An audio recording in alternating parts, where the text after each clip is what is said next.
हैं और बात दिल्ली की सियासी लड़ाई की, जो अब बिहार और यूपी तक पहुंच गई है। आम आदमी पार्टी के संयोजक अरविंद केजरीवाल ने पूर्वांचलियों को लेकर बयान दिया और इसके बाद बीजेपी ने इसे मुद्दा बना लिया। इसे लेकर दिल्ली की सड़कों पर आज दिन भर सियासी हलचल तेज रही। पहले बीजेपी ने अरविंद केजरीवाल के घर तक मार्च निकाला, फिर पुलिस के साथ बीजेपी कार्यकर्ताओं की धक्का मुक्की हुई, वाटर कैनन का इस्तेमाल किया गया और फिर बीजेपी कार्यकर्ताओं को पुलिस ने हिरासत में लिया।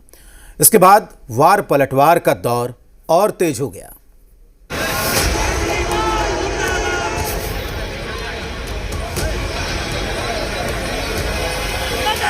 जन्मभूमि दिल्ली है, जन्मभूमि उत्तर प्रदेश है, तो क्या हमारा सम्मान नहीं है? केजरीवाल जी ने जो भारतीय जनता पार्टी के सरकारियों कार्यकर्ताओं का पूर्वांचलियों का जो अपमान किए हैं वो सहा नहीं जाएगा। बैरिकेडिंग तोड़ी, पानी की बौछार, हिरासत में प्रदर्शनकारी,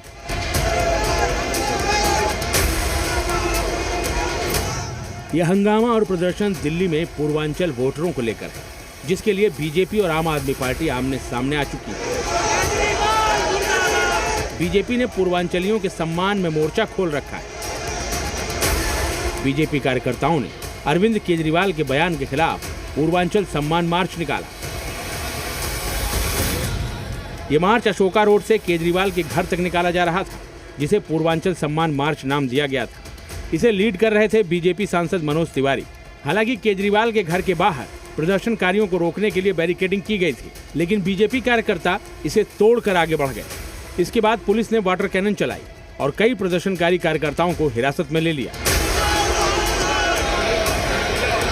दरअसल अरविंद केजरीवाल ने कहा था कि बीजेपी यूपी बिहार से लोगों को लाकर फर्जी वोटर बना रही है। बीजेपी केजरीवाल के इस बयान को यूपी बिहार के लोगों का अपमान बता रही है। बीजेपी का आरोप है कि केजरीवाल ने पूर्वांचलियों को फर्जी कहा है। हमारे पूर्वांचल के भाई बहनों को फर्जी वोटर कहकर पूरे पूर्वांचल समाज का जो नाम खराब किया है, बदनाम किया है, वो बेहद निंदनीय है। और ये कोई पहली बार नहीं किया आपने केजरीवाल जी। ये आपके मन का काला सच है जो बार बार आपकी जुबान पर आता है। आपने हिम्मत कैसे किया पूर्वांचल के लोगों को, उत्तर प्रदेश बिहार के लोगों को फर्जी कहने का? फर्जी आप हैं, फर्जी आपके वादे हैं। अरविंद केजरीवाल, आम आदमी पार्टी इलीगल बांग्लादेशी घुसपैठियों और रोहिंग्यास को ला करके फर्जी वोट बनवाते रहे। आज जब लोगों ने शिकायत की तो आपको जलन हो रही है। अब जरा समझिए कि आखिर दिल्ली चुनाव में पूर्वांचलियों की भूमिका क्या है। दिल्ली की आबादी में करीब 40% प्रवासी ही हैं, जो उत्तर प्रदेश, बिहार और देश के अलग अलग राज्यों से आते हैं। दिल्ली में करीब 42% वोटर पूर्वांचली हैं और दिल्ली की 70 सीटों में लगभग आधी सीट पर जीत हार तय करते हैं। बीजेपी की नजरें इन्हीं वोटरों पर है, लिहाजा अब अरविंद केजरीवाल के पूर्वांचलियों पर दिए गए बयान को बीजेपी मुद्दा बना रही है और केजरीवाल पर निशाना साध रही है।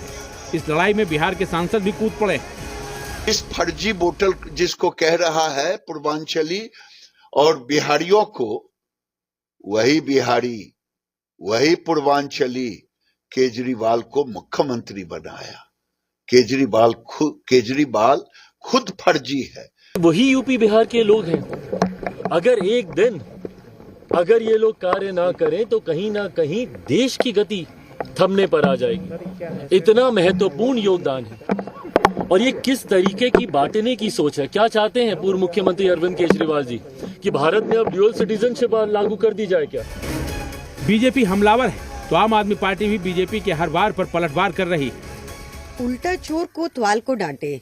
जब अरविंद केजरीवाल जी ने ये उजागर किया दोबारा कि कैसे 15 दिसंबर से लेकर अब तक नई दिल्ली विधानसभा में, जो एक छोटी सी कॉन्स्टिट्यूएंसी है जिसमें करीब 1 लाख इलेक्टर्स ही हैं, वहां पर सडनली 15 दिसंबर के बाद अराउंड 13,500 नाम एडिशन की एप्लीकेशंस आ गई। ये करप्ट प्रैक्टिस है, ये भ्रष्टाचार है। जो खुल्लम खुल्ला करप्ट प्रैक्टिस दिल्ली के अंदर लगातार जारी है, चुनावों की आचार संहिता लगने के बावजूद। ये भी अब बात कही जा रही है कि करप्शन के अंदर भी करप्शन किया जा रहा है। साफ है, दिल्ली के दंगल में पूर्वांचलियों की एंट्री से सियासत गर्मा गई है और दिल्ली चुनाव से पहले आम आदमी पार्टी और बीजेपी के बीच अब पूर्वांचल वोटर्स को लेकर आर पार की लड़ाई शुरू हो गई है। दिल्ली से राहुल मिश्रा के साथ ब्यूरो रिपोर्ट, जी मीडिया।